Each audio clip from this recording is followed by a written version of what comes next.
Hola a todos y bienvenidos al capítulo 2 de Dos en Positivo. Bueno, Dos en Positivo es unas charlas que tengo yo de forma distendida con un montón de gente de distintos ámbitos, educativos, sanitarios, sociales y de comunicación. Hoy vamos a hablar de tres cosas en una, de comunicación, coaching y discapacidad. Y sobre todo, hay una cosa que me ha gustado cuando he estado preparando la entrevista o la charla de la persona que nos va a acompañar hoy. Vamos a hablar sobre todo de pasión. Pues hoy viajamos, ya que no podemos salir por el tema del confinamiento, hoy vamos a viajar de forma virtual hasta Rosario, Argentina, porque allí es donde la invitada que tenemos hoy pues reside actualmente. Ella nació en Buenos Aires, nació en Caballito, es licenciada en Comunicación Social y Técnica Universitaria en Periodismo por la Universidad Nacional de La Matanza. Cursó un posgrado en discapacidad como categoría social y política y es además coach ontológico e instructora de fitness. Y actualmente, según he leído, está cursando doctorado.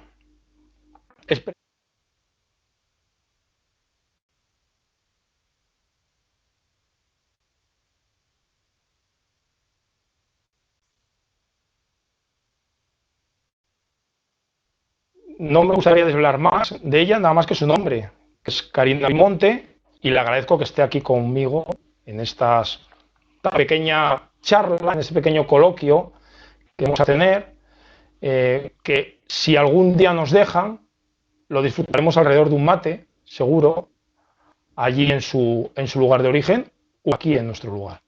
Pues bienvenida, Karina. Hola, José Carlos. Bueno, la verdad que para mí un placer que podamos, gracias a la virtualidad, poder intercambiar. Sí, hoy el mate, que es lo típico nuestro, lo argentino, lo compartimos en soledad, porque hoy, debido a todo lo que estamos vivenciando, no podemos, ¿no? Intercambiar esto, como digo, que es una costumbre muy propia. Pero bueno, me encanta que hoy, gracias a la tecnología, bueno, podamos tener esta charla bastante diferente a lo que es, ¿no?, lo nuestro, ya que vos formás parte también de una de las producciones comunicacionales que llevo adelante, así que más que un gusto. ¿Qué es más fácil, estar a ese lado o estar a este lado? Sinceramente, para mí es mucho más fácil estar en la función de entrevistadora, ¿no? Porque es lo que vengo haciendo prácticamente durante toda la vida. Entonces, como que de este lugar, bueno, es como que no es que me tensiona más, pero no tengo el control, digamos, de la charla. Así que igualmente me gustan los desafíos y estoy dispuesta. Bueno, llevas muchos años en esto de la comunicación. De estas tres patas que hemos comentado de comunicación, coaching y discapacidad, ¿las tres pesan por igual o hay alguna que sobresale sobre la otra? ¿O las tres se han juntado en una y al final es como la Santísima Trinidad no diferenciamos las patas entre sí? Creo que hemos hecho un complemento de las tres y las tres trato de aplicarlas con la misma pasión, ¿no? Que es un poco lo que me mueve en el accionar del día a día. Con la comunicación, sí, desde mis 18 años que vengo incursionando en los medios, llevando adelante diferentes tipos de propuestas en todos los géneros y estilos. Descubrí mi vocación precisamente en esa edad y a partir de ahí, bueno, como que fui creciendo en distintas cuestiones que llevé adelante desde los medios.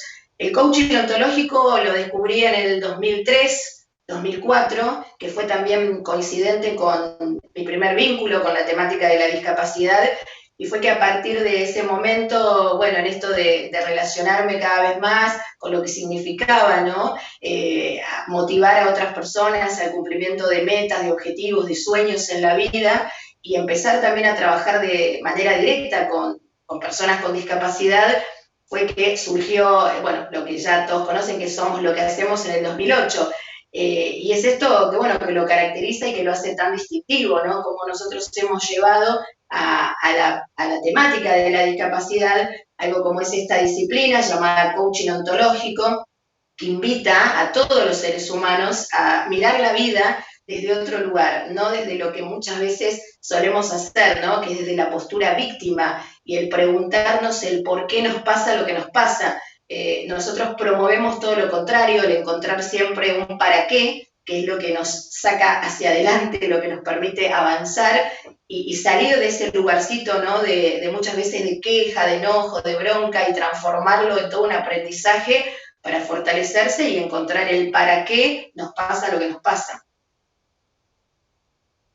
Como decías, a partir del 2005, pues tienes ese contacto con la discapacidad. ¿Cómo fue este primer contacto? Porque según yo he estado leyendo, es a través de un contacto que tienes con una organización, a través de tu, no sé si hobby o tu profesión también, pues el tema del fitness. ¿Cómo fue ese primer contacto que te impactó tanto que dijiste, bueno, pues también la discapacidad la incorporo a mi vida con la comunicación?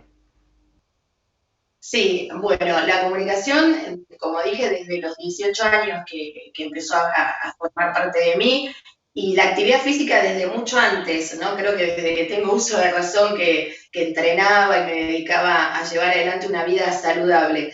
Hice el instructorado de fitness y sí, también durante prácticamente toda mi vida he ejercido como profe de gimnasia, y en el año 2004, viniendo en este trabajo con los medios, me proponen brindar un taller de gimnasia en un centro de día ubicado en Buenos Aires, que aún hoy existe, es la Asociación Civil Calidoscopio, y que precisamente trabaja con jóvenes con síndrome de Down, con discapacidad intelectual. Yo hasta ese momento nunca había tenido ningún tipo de vínculo con alguien con discapacidad, no tenía un familiar, un allegado, ni siquiera algún que otro conocido. Entonces sí que fue un gran desafío esto de empezar a dar clases de gimnasia a personas que para mí hasta ese momento, como digo, no había tratado. Y fue maravilloso porque siempre lo cuento, fue como el abrirme a esta posibilidad no solo de aprender en el día a día, sino el de tener ganas de empezar a generar aún más cosas, ya no solo un taller que no era de gimnasia en lo que refiere a la técnica, ¿no? Sino que nos divertíamos, hacíamos coreos de bailes, diferentes estilos también y géneros. Y en el año 2005 les propongo a las directoras de esta institución poder incorporar un taller de radio donde los jóvenes con síndrome de Down, con discapacidad intelectual, fueran los protagonistas. Para mí eso también fue fabuloso porque me permitió ver todas estas potencialidades que estos jóvenes tenían y sobre todo el sentido que tenía ese espacio era la posibilidad de expresión, ¿no? Donde a mí no me importaba tanto la cuestión estética de este programa, sino la posibilidad de que ellos, bueno, tenían de ir una vez por semana a un estudio de radio, a hablar de lo que quisieran, no era un programa de discapacidad, que finalmente pudimos concretar, el programa empezó a salir al aire en el 2006 y a partir de ahí también yo los empiezo a investigar. De hecho, mi tesis de grado en la universidad para la licenciatura fueron ellos. Analicé cómo se vivenciaba este taller de radio en jóvenes con discapacidad intelectual o con síndrome de Down.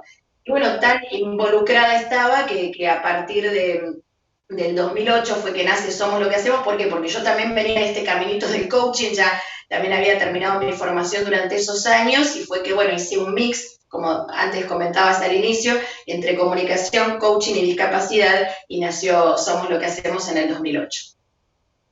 Y somos lo que hacemos, y somos lo que hacemos, cumple ahora 12 años, que lo estamos celebrando ahora mismo, y como leemos o como también explicas tú en el programa o como en las intros, decimos que es el primer y único programa de esta temática, por lo menos es lo que así reflejamos, ¿no?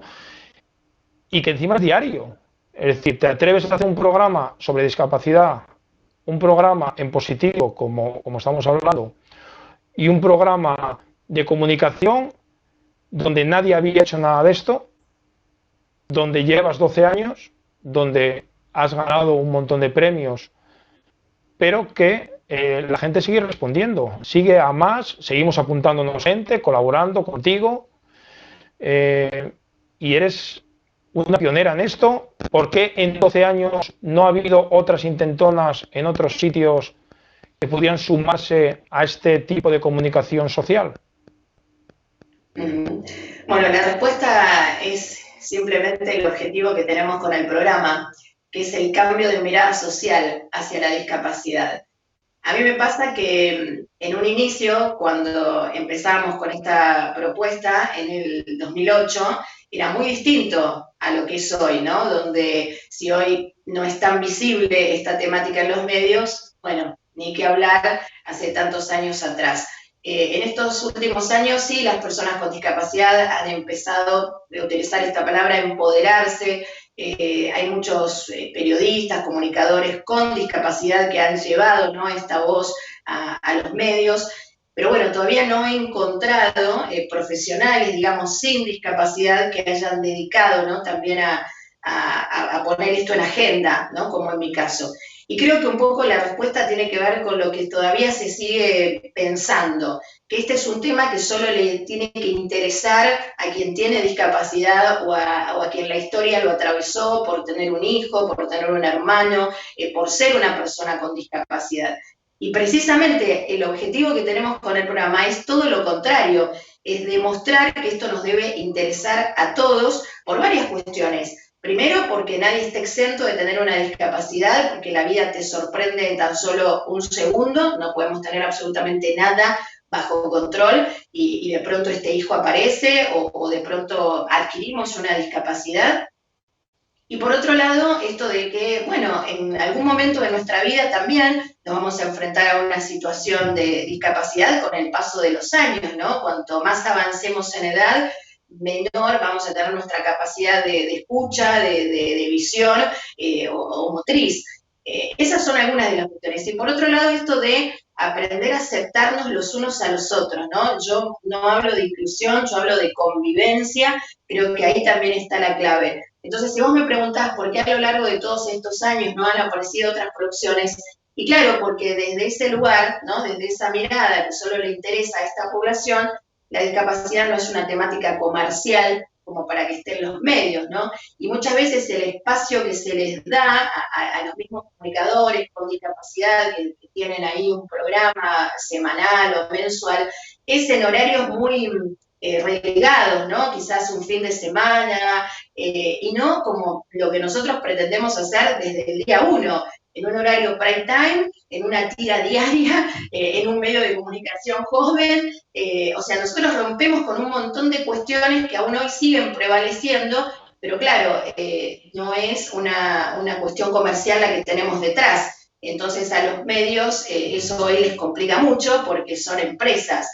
Creo que ahí está un poco la respuesta de por qué no hay profesionales que se vinculen con esto y no se hagan productos parecidos, porque quien incluye esto en los medios sabe que no va a ganar dinero, ¿no? Y no todos están dispuestos a enfrentar ese desafío.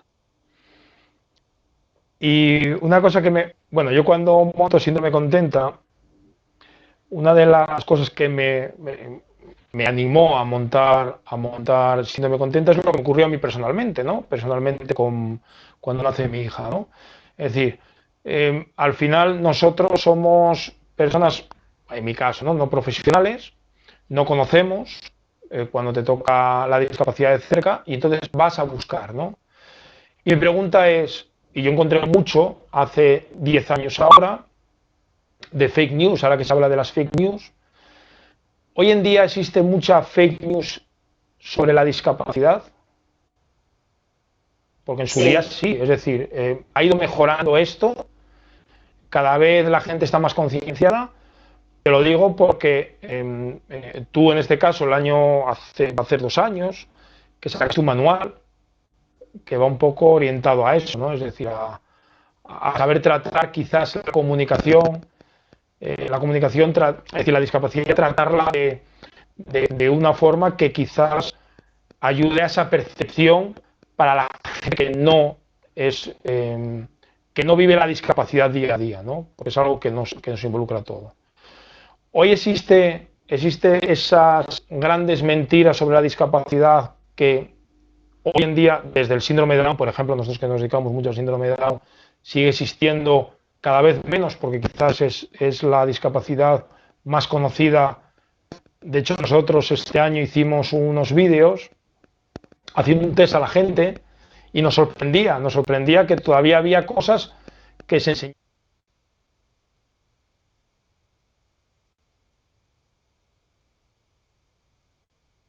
Y hubo gente que falló haciendo caso a esos profesores educativos que les explicaban ciertas cosas de discapacidad que no son reales. ¿Te encuentras mucho de esto entre tus colegas? Creo que no hay una mala intención detrás, José Carlos. Creo que hay desconocimiento, ¿no? Entonces, a veces hablar de discapacidad genera temor, ¿no? Este miedo a lo desconocido. Y muchas veces, precisamente, esto es lo que hace que se utilicen términos que no son los apropiados.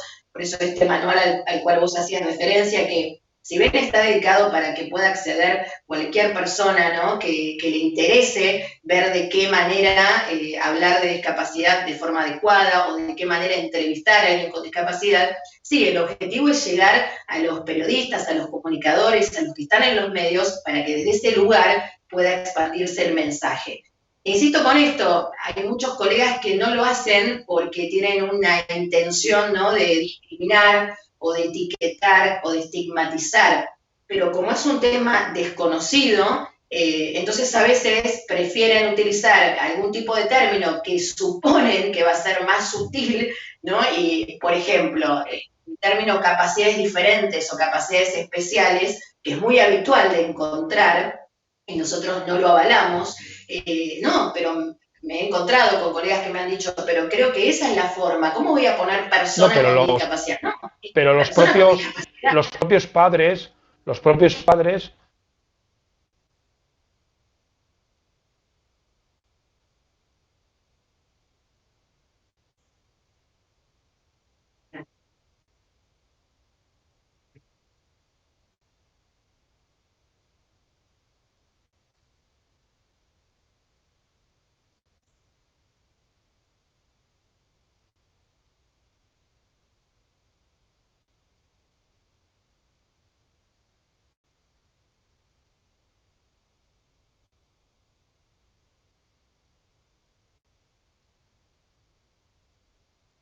a utilizar ciertas palabras.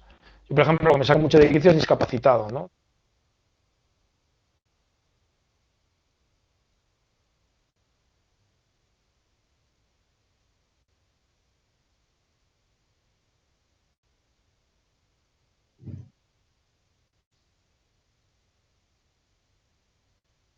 Me pongo en contacto con ellos para deciros, oye, este artículo está muy bien, porque hay muchos artículos que están muy bien fundamentados y que por estas expresiones pueden llevarnos a...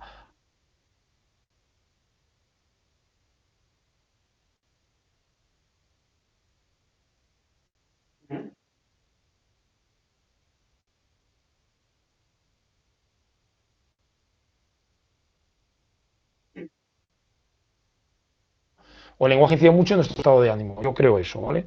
Entonces, yo sí he detectado de un tiempo para acá, no sé si es por la labor que estamos haciendo ya, que muchos profesionales que antes utilizaban ciertas palabras, ahora no utilizan esas palabras, pero que sí todavía nos queda quitar mucha terminología, ¿no? Que tú comentabas, ¿no? Es decir, y la de capacidades diferentes, sobre todo, ya no solamente los comunicadores, sino los que están dentro que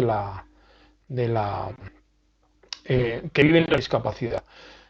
Yo le digo a la gente, y le digo a las familias, y le digo a los profesionales, que nuestros hijos no son discapacitados, sino tienen una discapacidad. Entonces, con cambiar el verbo ya te obligan a cambiar la palabra, ¿no? Entonces, esa es la labor que nosotros hacemos aquí y es la labor que me parece encomiable, que es lo que haces tú desde la fundación, desde tus proyectos como el programa. Somos lo que hacemos. Desde aquí invitamos a la gente que lo siga, que lo busque en Facebook, que lo siga, o en YouTube y que lo siga.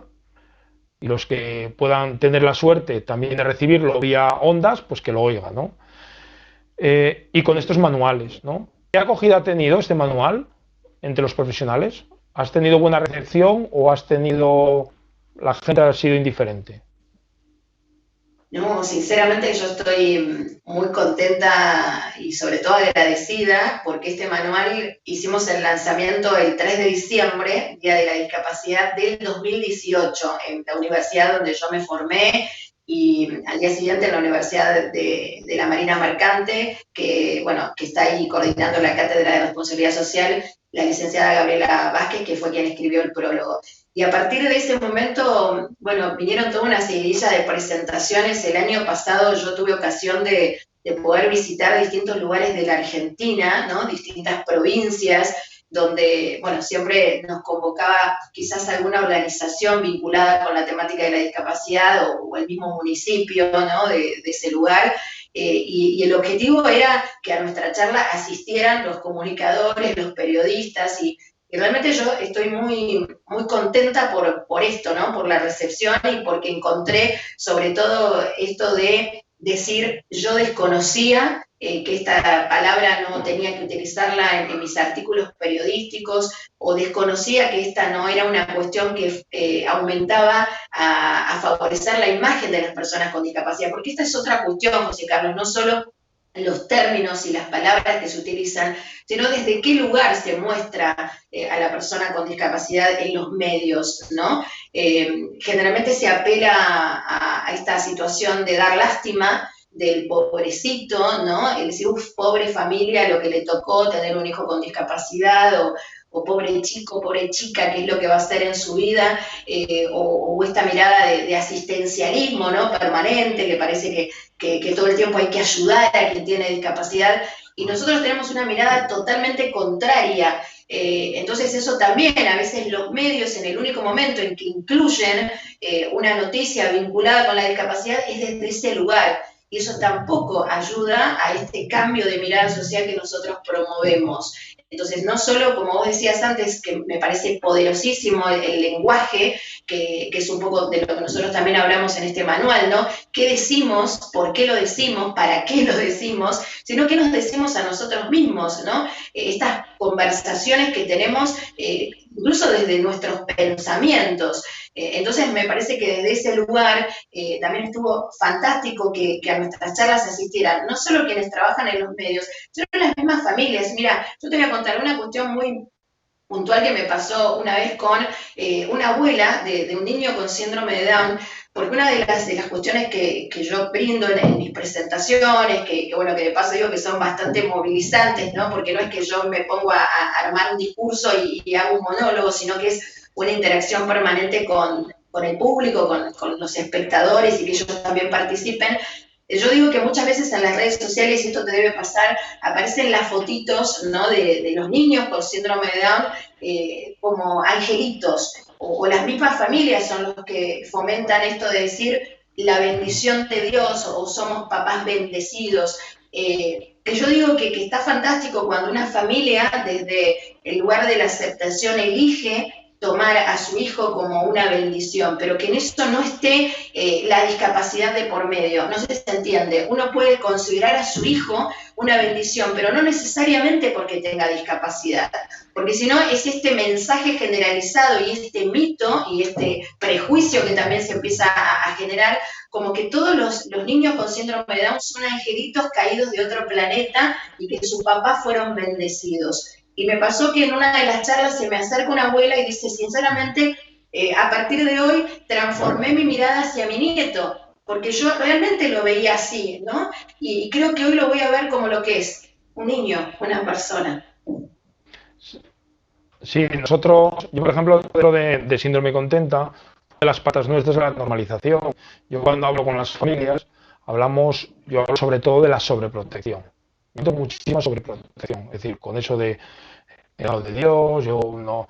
Vale. Una cosa es que tú no lo cambies, como yo me encontré con familia. No, es que yo no cambiaría a mi hijo, pues claro que no lo cambiarías. Pero otra cosa es que tú desees un hijo con discapacidad. Es decir, a partir de ahí, que tú te viene con eso y tienes que trabajarlo e integrarlo en tu día a día sin pensar que esta persona o este hijo tuyo tiene una discapacidad, tiene una adaptación que tienes que hacerte, que hay que hacer como familia, que hay que hacer como como persona y ya está, y no pasa nada, no hay ningún problema. Es decir, la sobreprotección, yo trabajo mucho en la sobreprotección porque eso hace que la gente, pues al final, las familias, al final hagan un flaco favor a la persona, ¿no? Porque al final están primando la discapacidad por encima de la persona, ¿no? Entonces eso es un poco lo que el largo recorrido, porque yo creo que es un largo recorrido que tenemos que plantear. Pero yo creo que eso viene también de un tema de culpa. Mucha gente se echa la culpa de la situación de una persona con discapacidad, las familias. Aunque no es consciente, muchas veces no es consciente esa culpa, porque la gente dice, yo no me echo la culpa ya, pero inconscientemente esa culpa hay que trabajarla, ¿no? Nadie la ha trabajado y te encuentras con la sobreprotección, que es lo peor que podemos. Y yo muchas veces le digo a la gente, no podéis pedir a la sociedad que trate a una persona con discapacidad con normalidad, es decir, que no se fijen en la discapacidad, si tú en tu casa estás todo el rato haciendo distinciones por su condición. Entonces, no pidamos a la sociedad algo que en nuestra casa no podemos hacer. Es decir, hablar como personas. Al final, es decir, nosotros tenemos gente dentro de la junta directiva nuestra que tiene discapacidad. Yo en ningún momento la he metido porque tenga discapacidad, sino porque tiene una capacidad para comentar ciertas cosas y yo exijo lo mismo y probamos cosas y digo, mira, tú puedes hacer esto y tal. Ah, pues sí, pues no, pues... Es decir, vamos probando, igual que yo puedo probar a hacer cosas, pues oye, yo no puedo correr porque ni hacer el fitness que tú haces, ni el gym que tú haces, porque mi cuerpo no estaba preparado para ello, ¿no? Igual morimos en el intento. Entonces bueno, pero la verdad es que la comunicación es muy importante y creo que este tipo de manuales, que no sé si se puede adquirir, si vosotros los mandáis, si tienen que poner en contacto con vosotros, porque claro, yo estoy pensando en profesionales que están fuera de Argentina. Es decir, un profesional de España puede acceder a ese manual si se pone en contacto con vosotros.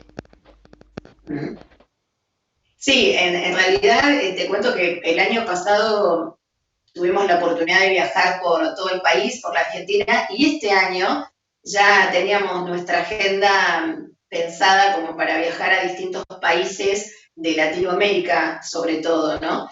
Con esto, bueno, que nos ha sorprendido, que la situación que estamos vivenciando, tuvimos que suspender y relegar. Y todavía, bueno, no hemos tenido ocasión de hacer envíos al exterior por todo lo que conlleva, ¿no? Esa cuestión, sobre todo hoy, en medio, ¿no? de esta pandemia. Pero sí estamos pensando en también generar alguna versión digitalizada. Siempre me preguntan por qué el manual no está hecho, si yo que hablo tanto de accesibilidad, ¿por qué no lo hago en un formato accesible para personas con discapacidad visual? ¿Por qué no lo hago en lenguaje simplificado para personas con discapacidad intelectual? ¿Por qué no lo hago con un intérprete en lengua de señas, ¿no? Para que llegue a la población con discapacidad auditiva?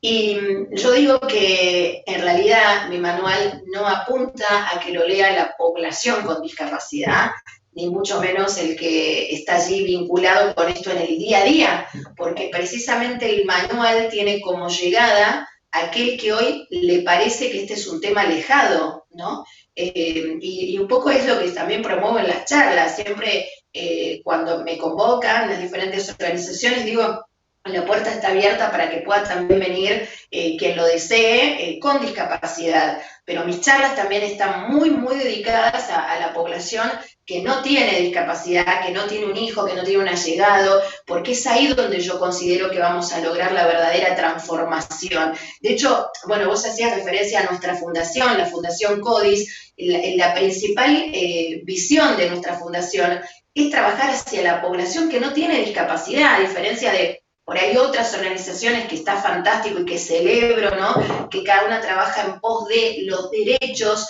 de quienes tienen síndrome de Down, de quienes tienen discapacidad visual, de quienes tienen autismo. Nosotros trabajamos para la otra población, para la que no tiene, y desde ese lugar sí lograr esto que pretendemos para quienes tienen la condición de discapacidad, ¿no?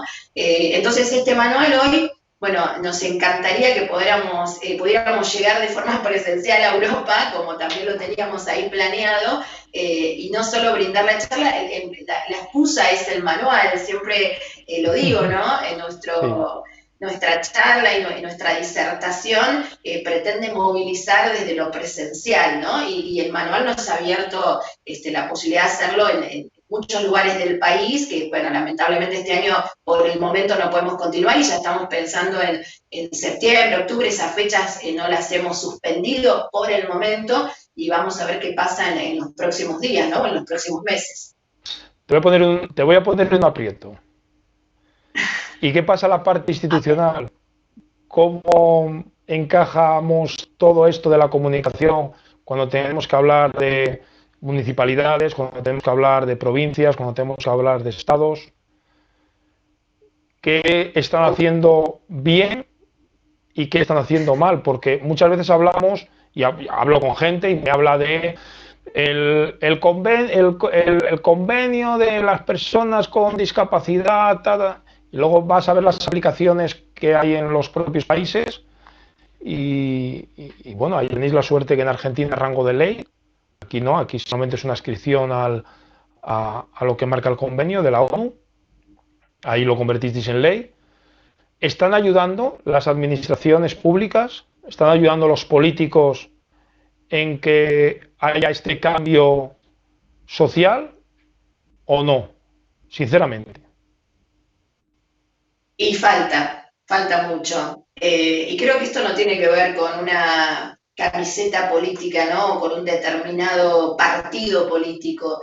Esta es una tarea pendiente de hace muchos años y hablo incluso a nivel globalizado y a nivel universal, ¿no?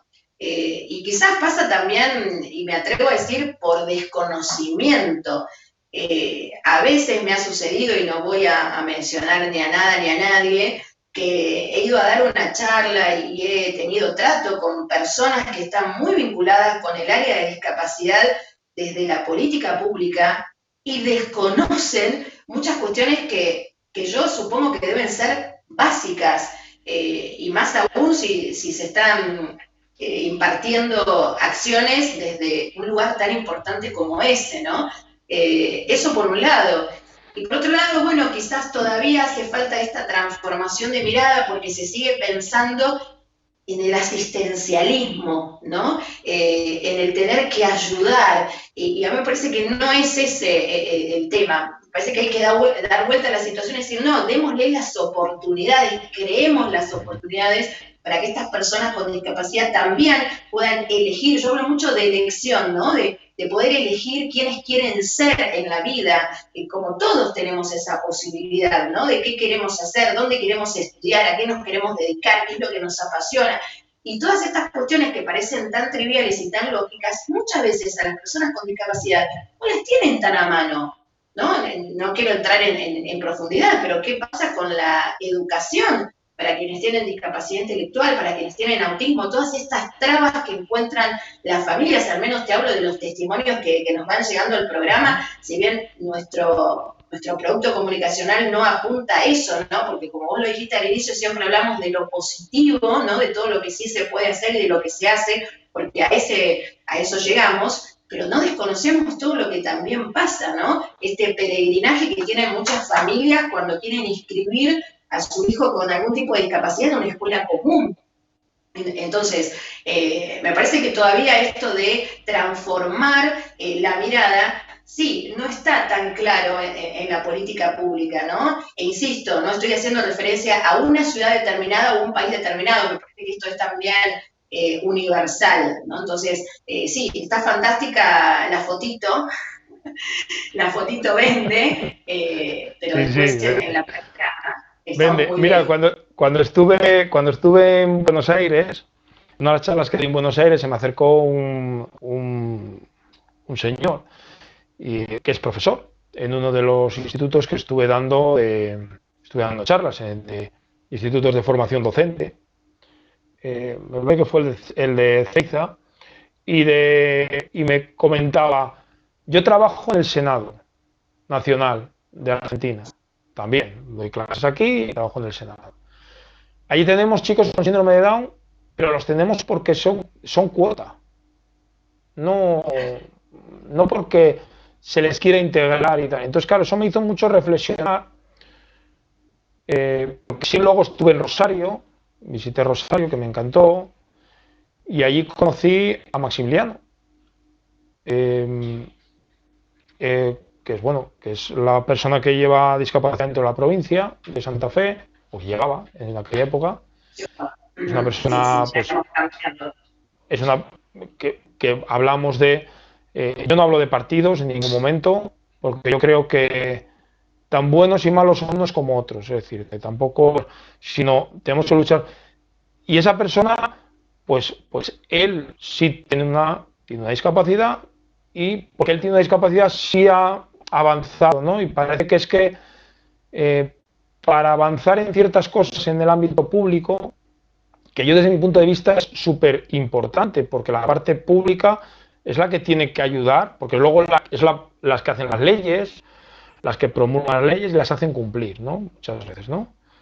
Eh, y no tiene que ser una iniciativa privada de cuatro locos, como decías tú al principio, que le presentas esta historia a una empresa y como no tiene ningún interés económico, de beneficio económico, pues parece que no les interesa, ¿no? Que hacer un programa sobre discapacidad o sobre, ¿no? Entonces parece que ahí pega mucho el tema público, ¿no? Es decir, que todo lo que tiene que ver con el tema público debería estar más volcado. Es decir, yo te hablo de España, por eso te preguntaba un poco cómo sabes tu visión allí. Eh, Aquí también hay mucho de cuota, ¿no? Es decir, y mucho de foto, porque al final el político lo que quiere es hacerse la foto, ¿no? Entonces tenemos que jugar también en su terreno de juego, porque yo creo que cambiar eso es un poco difícil. He visto, he visto una cosa que yo no lo conocía, ¿eh? Y la verdad es que me sorprendió cuando he leído un poco preparando la entrevista, que hiciste una colaboración aquí en España, en un programa de discapacidad sobre el Ujú. 2013, Sí, que yo no conocía que se claro. hubiera hecho ningún programa en España sobre discapacidad. ¿Cómo fue la experiencia? Porque yo en España No, en algunas cosas van muy avanzados, pero yo creo que en comunicación, en este tipo de comunicación, vamos muy, muy, muy, muy retrasados. Quizás porque tenemos una falsa confianza en que vamos muy adelantados en otros temas, ¿no? Ujú.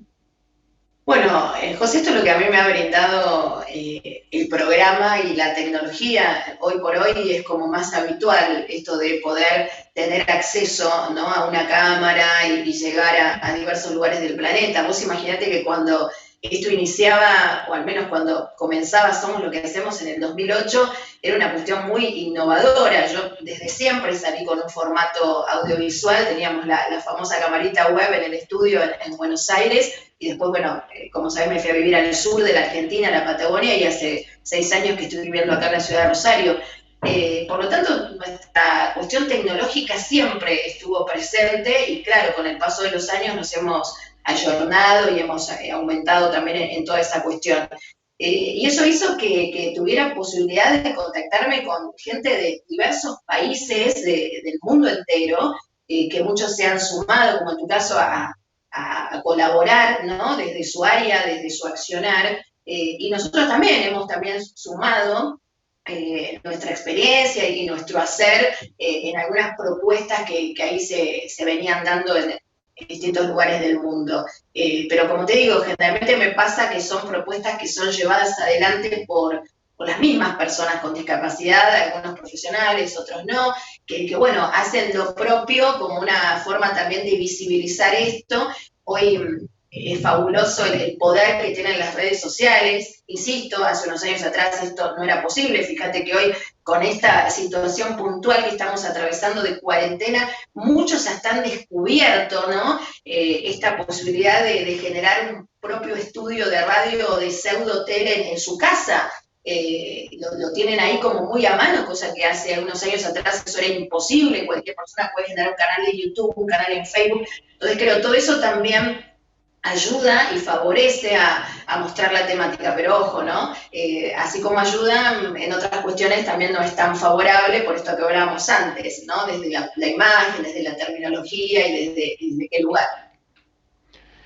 Y por último, ¿cuál es el futuro cercano o lejano de Karina Bimonte?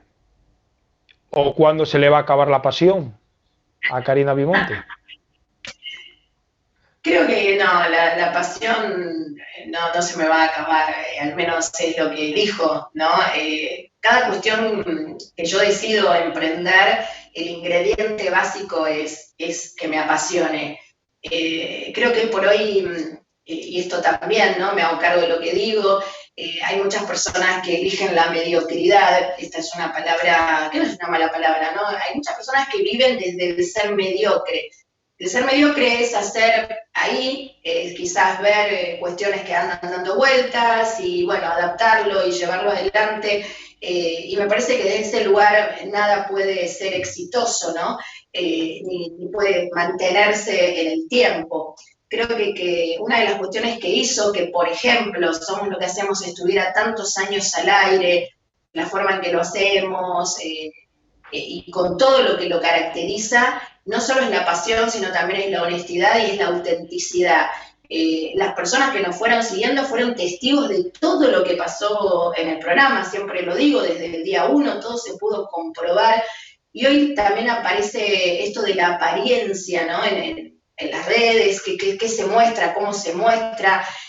Me parece que la clave estuvo en eso, el que nosotros siempre fuimos honestos y coincidentes entre el decir y el hacer. Cuando yo digo traspasamos las fronteras porque se comprueba, porque te tenemos a vos y tenemos a tantos otros colaboradores y columnistas de diversos lugares del mundo.